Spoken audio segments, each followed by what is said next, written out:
जिले में एक एक कान छोड़ दूंगा, और जहां भी ठाकुर की कथा होगी वहां पर मेरे 2 कान पहुंच जाएंगे, ठाकुर की कथा को सुनते रहेंगे तो 10,000 कान से मेरी आत्मा बिल्कुल तृप्त हो जाएगी और भगवान की भक्ति में मैं विलीन हो जाऊंगा।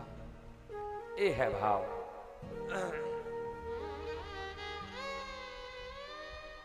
बंधुओं, और मैं क्या बताऊं, इंसान पुत्र के लिए सोचते हैं, अच्छी बात है पुत्र मिल जाए। कई लोगों को मैंने देखा है, एक समय की बात है बंधुओं, ये सत्य घटना है। आज के समय में हमारी कुछ माताएं, कुछ लोग एक पाप कर देते हैं, वो पाप नहीं होना चाहिए, कभी नहीं होना चाहिए। एक स्त्री थी, वह गर्भवती थी। उस स्त्री के पहले 5 या 6 कन्याओं ने जन्म ले लिया था, फिर से वह स्त्री गर्भवती हुई। तो उसने सोचा अब तो एक काम करते हैं, सोनोग्राफी करा लेते हैं, तो पहले से पता चल जाएगा कि गर्भ में पुत्र है या पुत्री है। सोनोग्राफी कराई, पता चला कि पुत्री है। अब वो पति और पत्नी डॉक्टर के पास पहुंचे, डॉक्टर से कहते हैं डॉक्टर जी मुझे एक टैबलेट दे दो, एक गोली दे दो। बोले क्यों? बोले गर्भ को नष्ट करना है। बोले गर्भ को नष्ट करना है, ये तो आपको पाप लगेगा। बोले नहीं। बोले आप नष्ट करना क्यों चाहते हो, क्या कारण है? बोले मेरे घर पर 6 बच्ची पहले से हैं, एक और हो जाएगी 7 हो जाएंगे, और मैं कुछ करता तो हूं नहीं, समस्या में पड़ जाऊंगा। मुझे एक टैबलेट दे दो। डॉक्टर ने कहा मैं टैबलेट तो दे दूंगा, एक काम करो आप मत खाना, आप मत खाना, आप अपनी बड़ी बेटी के लिए खिला देना, वो मर जाएगी। डॉक्टर ने कहा। तो वह स्त्री कहने लगी नहीं नहीं नहीं डॉक्टर साहब, मैं अपनी बड़ी बेटी को नहीं मार सकती हूं। बोले क्यों? मैं अपनी बड़ी बेटी से बहुत प्रेम करती हूं, इसलिए नहीं मार सकती। तो डॉक्टर ने कहा जिस तरह तू बड़ी बेटी से प्रेम करती है, ये जो गर्भ में बेटी है ये भी जन्म ले लेगी ना, तो इससे भी तुझे प्यार हो जाएगा, प्रेम हो जाएगा। गर्भ में मत मारो, गर्भ में मत मारो। आप गर्भ में भी मारोगे तो भी एक बेटी को मारने का आपको पाप लगना है। चाहे आप 10 साल की बच्ची को मार दो तो भी पाप लगेगा। आप एक चींटी को भी मार दो तो भी पाप बराबर हत्या का लगेगा। चाहे हाथी को मार दो तो भी पाप आपको बराबर लगेगा।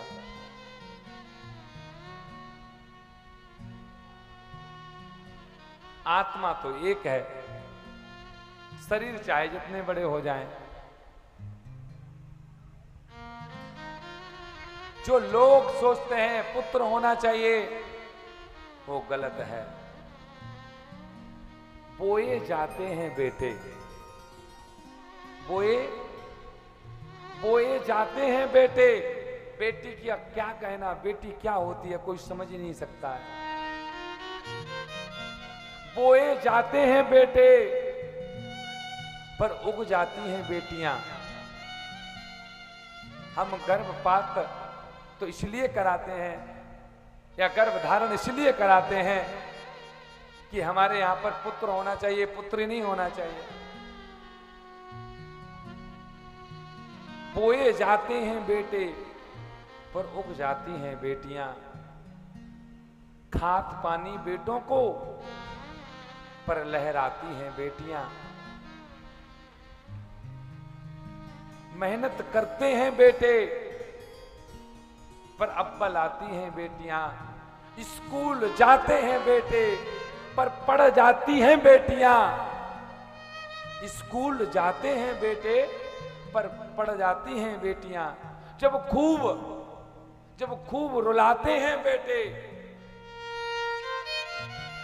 तो हंसाती हैं बेटियां, जब दर्द देते हैं बेटे तो मरहम लगाती हैं बेटियां, जब छोड़ जाते हैं बेटे, जब छोड़ जाते हैं बेटे तो काम आती हैं बेटियां। इतने गुणों से, इतने सुंदर गुणों से भरी हुई है मेरी भारत की बेटी, पर अब गुणों से भरे होने के बावजूद भी बंधु याद रखना, बेटा जन्म लेता है, उसके जन्मदिन पर लाखों रुपए की मिठाइयां बांटी जाती हैं, भंडारे कराए जाते हैं, बेटों के जन्मदिनों पर बांटी जाती हैं मिठाइयां, पर खूबियों से भरी होने के बावजूद भी क्यों गर्भपात से गिराई जाती हैं बेटियां, क्यों गर्भपात से गिराई जाती हैं। इतनी खूबी इन बेटियों में भरी हुई है, फिर भी क्यों गर्भपात से हमारी माताएं वो गर्भ को गिरा देती हैं। एक मां का दिल एक बेटी ही समझती है। जब बेटी की विदा होती है, आप लोग हैं, अगर आपकी बेटी की जिस समय विदा हुई होगी तो उस बेटी को अपनी मां की याद आती है।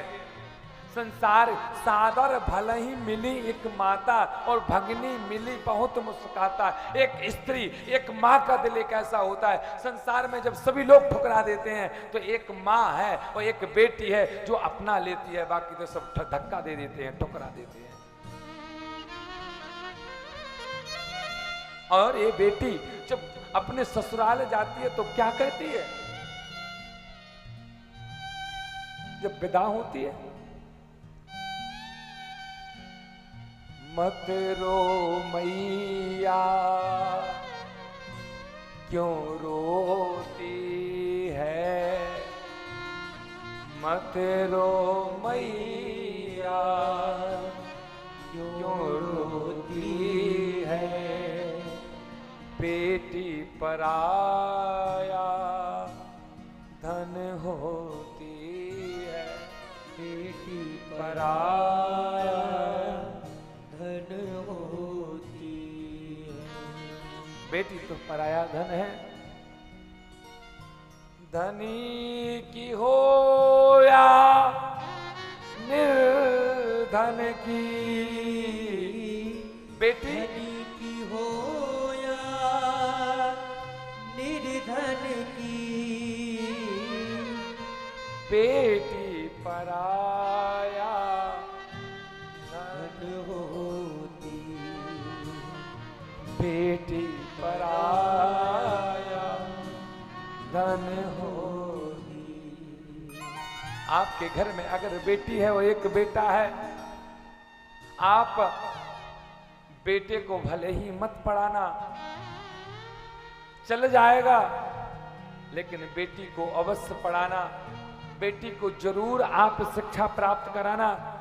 आप बेटे को नहीं पढ़ाओगे तो एक घर बिगड़ेगा, अगर बेटी को नहीं पढ़ाओगे तो 3 घर बिगड़ सकते हैं। एक तो जिस घर में जन्म लिया वो बिगड़ जाएगा, शादी होकर के जिस घर में जाएगी वो बिगड़ जाएगा, आने वाली संतान आएगी तो वो भी बिगड़ जाएगी। इसलिए अब बेटी के लिए जरूर पढ़ाना चाहिए। और बेटी जब तड़पती है, रोती है, बेटी अपने मायके में वही कहती है कि हे मां, भैया, जब वह बेटी जाती है, डोली में बैठती है, एक शब्द कहती है, मां, भाभी भैया से, क्या, भाभी भैया से कह देना, सावन के माह में बुला लेना, सावन के माह में बुला लेना, भाभी भैया भैया से कह देना सावन के माह में बुला लेना। सावन के माह में बुला लेना। वह बेटी कहती है, माँ मुझे साल भर भले ही मत बुलाना, मुझे बुरा नहीं लगेगा, लेकिन जब वह रक्षाबंधन का दिन आए, श्रावण का माह आए, तो माँ भैया से बोल करके मुझे बुला लेना। मैं तो पराई हूं, तुम्हारी थी ही नहीं, मैं पराया धन थी, मैं आज पराया हो चली।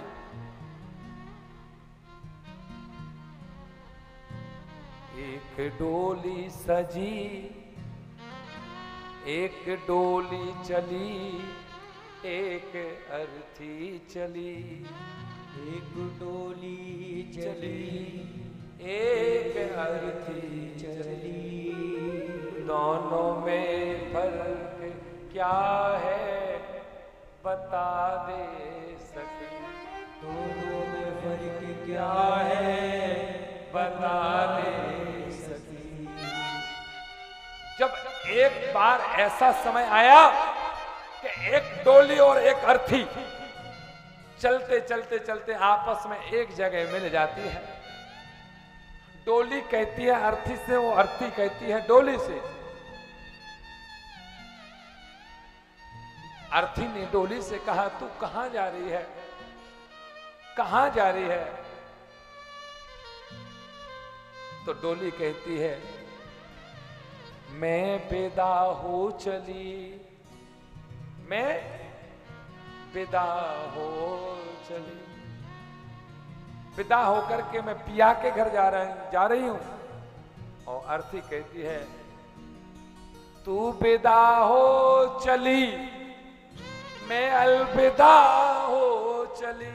मैं अलविदा हो चली, तू पिया के घर चली, मैं पिया के घर से चली।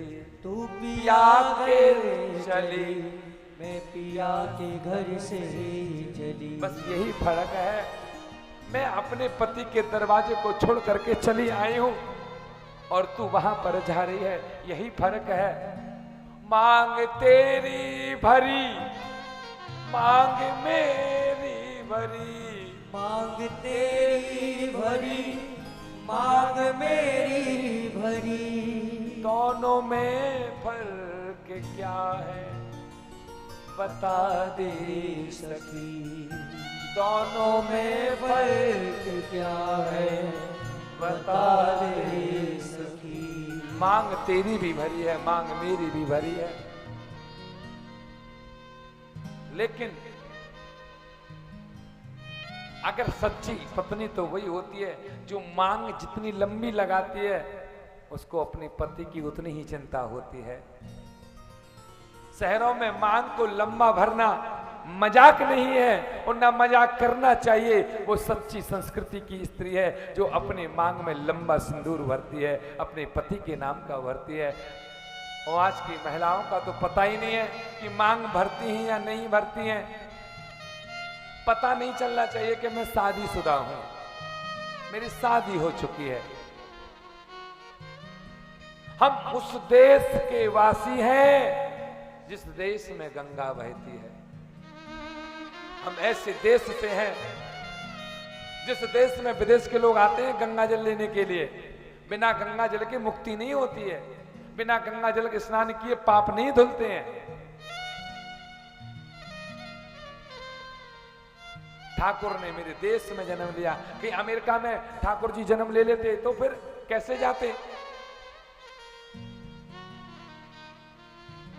हम सौभाग्यशाली हैं, हमारी संस्कृति को बचा करके रखें।